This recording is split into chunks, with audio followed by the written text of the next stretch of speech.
மைண்டை வஞ்சிக்க விட்டு மைண்டே யூஸ் பண்ணாமல் வச்சிருக்கிற நிலையில் இருக்காதீங்க. வேதத்தை படிங்க. படிக்கும்போது தானே மூளை வேலை செய்யும். படிக்கவே விடுறதில்ல, படிக்கவே விடுறதில்ல.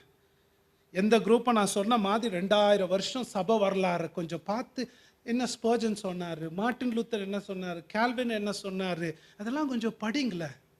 விசுவாசம் என்ன 2000 வருஷமா எங்கேருந்து வந்தோம், இதெல்லாம் பெந்தகோஸ்து கூட்டம் இங்கே இருக்க, இவங்க சொன்னது இயேசு வந்து அப்போஸ்தலருக்கு சொல்லி கொடுத்தது என்ன, அவங்க காலமாக நம்பினது என்ன, நம்ம இன்னைக்கு நம்பிக்கிறது என்ன, கொஞ்சம் படிங்களேன். ஆன்லைனில் இன்னைக்கெல்லாம் இருக்குது, எவ்வளோ ஆன்லைனில் இருக்குது, அதெல்லாம் கொஞ்சம் வாசித்து பாருங்களேன். கொஞ்சம் ரீடிங் பண்ணுங்கள், இல்லை ஒரு யூடியூப்ஸ் வீடியோஸை பாருங்கள். சர்மன்ஸ் இப்போலாம் நிறைய பிரசங்கிகள், ஆர்சி ஸ்ப்ரோலு, பால் வாஷரு, ஜான் மெக்கார்த்தர் ஸ்ட்ரேஞ்ச் ஃபயர்னு ஒரு கான்ஃபரன்ஸை எடுத்தார். இந்த பெந்தகோஸ்து கூட்டத்தில் நடக்கிற தவறெல்லாம் எடுத்து சுட்டி காட்டினார். அதெல்லாம் கொஞ்சம் படித்து பாருங்க. உலக ஃபேமஸ் ப்ரீச்சர் அவர்.